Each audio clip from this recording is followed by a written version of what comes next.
It seems like everyone owns a Forester or a RAV4, but not everyone has a Forester Wilderness and the RAV4 Adventure. These two look like they're more fun, and they actually are. More different types of hardware and looks to enhance your driving experience. It's not all marketing, there's some real truth behind it. I'm gonna drive them on and off-road to tell you which one I like better. Want a better trade-in experience? Go to CarGurus and sell your car online. Type in a few details, get a cash offer from dealers nationwide, and they'll pick it up and pay you. This generation RAV4 was new for 2019, and so was the Adventure trim, which is now one of 13 trims you can buy in 2023. The Forester was refreshed for 2022, and there's not a single change for 2023 except a slight price increase. There's 6 trims in total. The RAV4 Adventure looks more like the 4Runner or the Tacoma pickup because the front end is different than any other trim except for the new TRD off-road model. I think it looks tougher, the grille is wider, it's got a more pronounced snout to it, it just looks more handsome and rugged. And on the Adventure trim, you get this white top. Kind of reminds me of a Mini Cooper. It's a really nice optional paint, which I love a lot. These black 19-inch twin 5-spoke wheels that are unique to this model. It does not have the all-terrain tires or the actual metal skid plates of the TRD off-road model, so you might actually have to add those yourself if you can't find the TRD, but it certainly looks the part. The Forester Wilderness is a bit more adventurous than the RAV4. This one has the knobby Yokohama all-terrains on smaller black rims. They're thinner, they're definitely more accustomed to dirt, rock, and mud than what you'll find on that RAV4. It also has real metal skid plates, revised front and rear bumpers so you get better approach and departure angles, and it's lifted another ½ inch versus a regular Forester, which was already high to begin with. When you combine that with the roof rack, it holds a lot more weight, 800 pounds in total when you're static. So that means you can fit a big camping tent on the roof. You wouldn't try that with the RAV4. This is the vehicle for the rough and tumble. Looking at the numbers, these two are within an inch or roughly less of each other in length, width, and height. Wheelbase, very similar. You're not really going to notice too much of a difference while parking either of these two. Now check out the engines. That is horizontally opposed. This one is a straight inline. You can see the numbers the RAV4 does a little bit better. Now, when it comes to fuel economy, the Wilderness does not do well at all. It's actually the worst Forester in the lineup because of all the different gear ratios that are involved in making it accelerate better on the uphill trails. If you compare a regular Forester to this RAV4, they're roughly even. Approach and departure angles may not matter at all to you if you just drive to the supermarket and back home, but if you want to hit the trail, you're going to want to be in the Forester Wilderness. The approach and departure angles are so much better in every situation. Even if this was the RAV4 TRD off-road, it would still not beat the Wilderness because Toyota hasn't made any significant changes to the lift at all, or this front bumper. So if you're really going where it's rough, this is the one you want. There's more cargo space behind the seats of the RAV4, but when you fold down the seats on both cars, they're roughly even, and it's a big number for small SUVs. But I like the cargo hold here better, it's wider, it's lower, plus there's actually pull tabs to fold down the rear seats, where in the RAV4, you gotta go in the back seat and reach on top. Not as good over there. In the Forester, it's like being inside a greenhouse. There's so much glass, so much space that it makes this small interior seem so much larger than the RAV4. These seats are really comfortable. The shoulder line here is low, which means that your windows are large. This is not something you can say about most any compact SUV out there. In the Wilderness, you get orange stitching and accents all over the place. The gear shift lever, the steering wheel, and the seats. There's even these special Wilderness tags on the doors and on the seats. Plus you get custom floor mats that are rubber and all weather because this vehicle is really meant to get dirty. Plus the seats are called StarTex, they're not leather, and what they are is water resistant and very easy to clean. As much as I love the simplicity inside this interior with real knobs, real switches, very easy to get in and use, it does feel like a very old car next to that RAV4. I get in here, I think I'm in something from maybe like 2004. The RAV4 feels more like a modern car. No, let me get that straight. It is a modern car. All the fittings, the design, the Forester looks really old by comparison. The RAV4 just feels a lot better, especially with this gray leather. On the Adventure, that's an option only if you get the weather and the convenience packages, so be sure to order that. It looks really spiffy. Just like the Forester Wilderness, the RAV4 Adventure uses orange on the console, on the dashboard, and on the seats. Even these stripes here kind of remind me of nice backpack straps. I like it. All the interior fittings feel pulled from more expensive Toyotas like the Highlander. That's what makes the RAV4 feel like a more put-together car that's more ultimately luxurious. If you spend extra money on a RAV4 in 2023, you get the larger 10.5-inch screen. But what you don't get are actual radio seat buttons. All you have is a volume knob, and while the interface is new, I'll show you that in a second, it's not as usable as what you'll find in the Forester. It's just tougher to use. The Forester feels like a much bigger SUV than the RAV4, even though they're the same size. Back here, you get the space, the legroom, the headroom. There's no scallops up here like the RAV4 because this is just a tall roof. It's a better interior design. I've been in plenty of RAV4 taxi cabs in Manhattan, so I know that this has plenty of space. But compared to that Forester, it does not feel like it has the same amount of headroom. The window is shorter, this shoulder line is up, so I do feel more cramped, even if the specs are almost identical. This is the optional 10.5-inch touchscreen that runs Toyota's brand new infotainment software. On the lesser RAV4 trims, you get the 8-inch screen. That's actually an inch bigger than before, but it's running a much older system. This one is quicker, the graphics are a lot better, the menus are simpler, and it just works quicker. I really like this one a lot. It's still not great because then you don't have actual seek buttons, so I have to press this if I want to actually change the channels. Once you get used to it, it's okay because it does have wireless Apple CarPlay and Android Auto. Toyota Safety Sense comes standard on every RAV4, and that even includes adaptive cruise control and lane tracing assist. That's pretty impressive because it will steer on marked highways, not quite as well as Subaru EyeSight, but it's a good system. The 8-inch touchscreen on the Forester looks like an older Nintendo system. It's kind of cheesy, but what I won't knock it for is that the icons are very large and it's very simple to see things. The map, all the settings.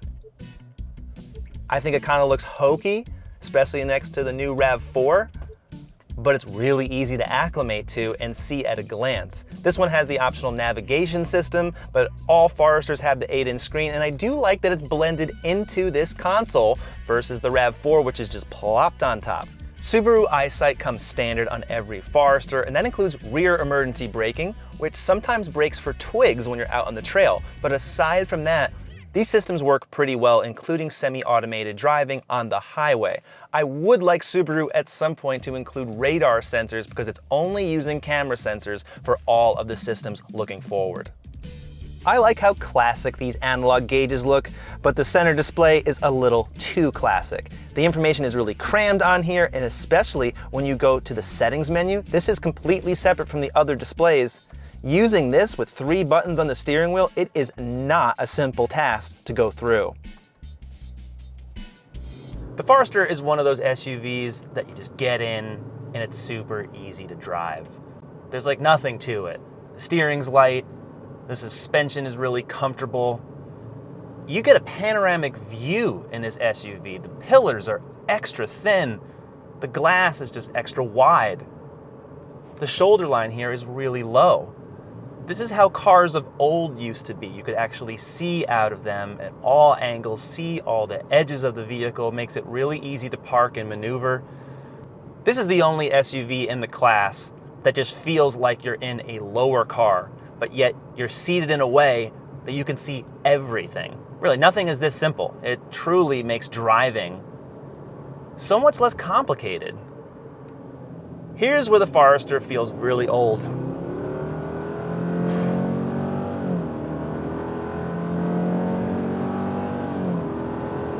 It may sound like it's getting up and going, and it is, but this is among the slowest new vehicles on the market. The power in this engine just hasn't improved over the last 10 plus years. It's really kind of striking. There's no turbo engine in this vehicle anymore. You used to have it in the older Forester XTs. I guess that was just too quick of a car for most Subaru owners, so they went back to this. Once you're up to speed though, it's relatively quiet. It does feel louder inside than the RAV4. And it's not the tires, it really is just the insulation and the wind noise coming through. Not terrible, but next to that RAV4, this definitely feels like it's leaking air. The other thing that's more of a concern versus the RAV4 is the CVT. Now it has 8 different ratios, but when you're really trying to move, the tach is pegged at like 5,000 RPM and the speedometer is barely moving, and that's really the issue. Mid-range acceleration, top-end acceleration, they're not very good in the Forester. When you're driving at lower city speeds, it definitely gets up and goes. You feel that extra shove when you get off the line, but anything above, say, 30 miles an hour, it's gonna take more time to get up to speed. So if you're commuting on the highway at higher speeds, Forester's probably not your choice. I'm just gonna say that. When you're driving on curvier roads with a lot of ups and downs, the Forester doesn't feel as secure as the RAV4. The steering is definitely looser off center. There's a lot of play. And because of that, you never totally know where you're pointed. You get the idea, but when you want to make little changes, it doesn't really communicate with you. In the Forester, that soft suspension tune, you really feel the lean. It's like the whole car is just kind of rotating.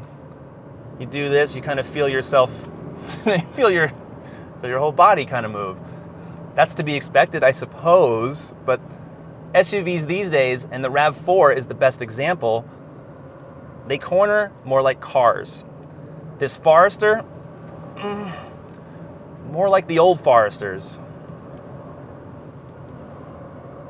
And you can hear the tires start to hum there because on these all-terrains, there's a lot less overall grip than those Michelin all-seasons that you get on the RAV4.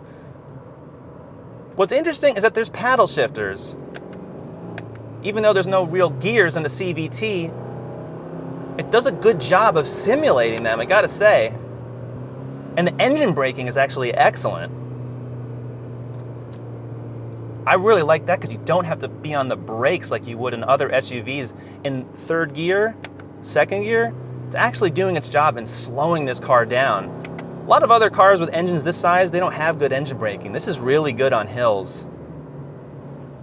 I said it before when I reviewed the Forester Wilderness, so go watch that review versus the Outback Wilderness. Great vehicles because they're narrow, they're easy to place on any trail. You don't worry about where the tires are. Nice and skinny. Long suspension travel. It's got metal skid plates. The RAV4 TRD Off-Road has them, but not the Adventure. And remember, this is lifted. This is 9.2 inches off the ground. The RAV4 is 8.6, and that's good, but it does make a difference. In most situations, I don't like this secondary display on top of the dash, but driving on a trail, it's actually useful. It's covered under a hood, I can see everything at a glance, and when I want to put the front camera on, well, it doesn't take over the main touchscreen, so I can still operate the radio and other functions. And I don't have a ton of multiple driving modes like you get with the RAV4, but I do have X mode, and that changes the torque split, because unlike the RAV4, the all-wheel drive system here is always running. All 4 wheels are always turning.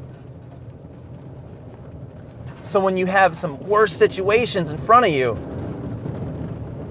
I'm more confident in the Forester than I would be in the Toyota, for sure. Really satisfying to do that in a compact SUV. I jump in the RAV4, I feel like I'm in a new car. The whole interior, this big screen up here, it just feels way more modern. And it's quieter, just on the ride alone. There's more insulation in here. I gotta hand it to Subaru for their seats. I think they're a little thinner and more comfortable. As thick and comfy as these chairs look, to me, they don't feel quite as good. But they sure look good. I've driven the RAV4 Hybrid, and I will stand by my comments from several years ago, so watch that video review. It's a better driving RAV4. It's sportier, it's quicker, it handles better. Believe it or not, the hybrid is the better choice if you're picking a RAV4. The gas-only version, it's fine. But I think the hybrid with better fuel efficiency and better performance overall, and those are things that you wouldn't have found in older Toyota hybrids, but the new crop of Toyota hybrids, that's where it's at. The good thing is that the RAV4's chassis remains intact. It's really good. It's way better than the Subarus. You feel that it's stiffer. It just feels more solid. As soon as you get behind the wheel, it just feels more like a modern car. And that, to me, is the biggest selling point. In the RAV4, the brake pedal is just a little better than the Forester, but they're both spongy. Unfortunately, the RAV4's engine doesn't sound any better and really doesn't deliver that much more power than the Subaru. Despite this being an 8-speed automatic with gears instead of the CVT, it is loud. It doesn't sound like it's refined at all. But it does have slightly better mid-range acceleration. I will give it that. But definitely not on par with some of the better vehicles in this segment, like the Honda CR-V, like the Hyundai Santa Fe's. Doesn't work quite as well as those engines. What's also weird is that the RAV4 doesn't have paddle shifters, even though it has gears, and the Forester does have paddle shifters, and there's no real gears. Go figure that one. There is a sport mode, and it does do a little bit more to the RAV4 than the little Sport Sharp button in the Forester. So if I hit that, it actually does firm up the steering weighting. It doesn't make you feel more of the road, but it does change the weighting, so it's a little, firmer to turn in. And overall, the turn in on any mode is just way better. As soon as you start turning the wheel, the car's turning. There's almost no slop here. And that's what makes the RAV4 just more engaging to drive from the start. Yeah, I'm just surprised Toyota is still selling an engine that's this gritty and just really doesn't have the pickup that it needs. Kind of disappointing. You'd think over 200 horsepower would be enough on a vehicle this size. But the way it delivers the power is just, it's below average. But the chassis is where the RAV4 shines. It does. This could be one of the Corolla hatchbacks. It's the same type of goodness that's in this chassis. It really is. Hardly any body roll. It's there, but not like the Subaru. You don't get the dive, you don't get the whole vehicle listing to one side. So much better control on the road than the Forester. And these tires, well, they're wider and they're not the all-terrain, so it's not a direct comparison there in terms of the tread type. But even if the Subaru had tires like these, it still wouldn't handle as well. So the RAV4 Adventure has multi-terrain select. That's a system that's similar to what you'll find in the Tacoma and the 4Runner. Not quite as advanced because this is not a full-time four-wheel drive system, but it's there. So I've got mud and sand, I've got rock and dirt, and that will vary the torque split and the way the shift mapping is similar to the Subaru. But this is primarily a front-wheel drive vehicle until the rears need traction. But on the Adventure model, you actually have a torque vectoring rear axle. There's 2 couplers on that axle, so it can actually shift torque left and right. That is pretty good. The regular RAV4's all-wheel drive system does not have that feature. Even with these all-season Michelins, RAV4 is pretty well equipped on most surfaces, but if it gets any rougher, you got to get the TRD off-road trim. The RAV4 Adventure also does not have a front camera, despite the size of this front screen. and I would like to see one, but there is a heated steering wheel and the Subaru does not have that. The 2023 RAV4 starts at $27,975. This one is $39,763 with all the options and a lot of extras like the roof rack. The 2023 Subaru Forester starts at $26,395. And this one, even though it's the 2022, has 0 changes and it costs $37,095 with destination. There's more than a dozen competitors in the compact SUV segment, and these two are very popular for very good reasons. This is a tale of two different endings. If your life involves really rough roads that are unpaved, unplowed, and you're constantly beating up your car, the Subaru Forester Wilderness is the better vehicle. It's also just more practical. The doors open wider. It's easier to get in and out and see out of. It's just easier to drive.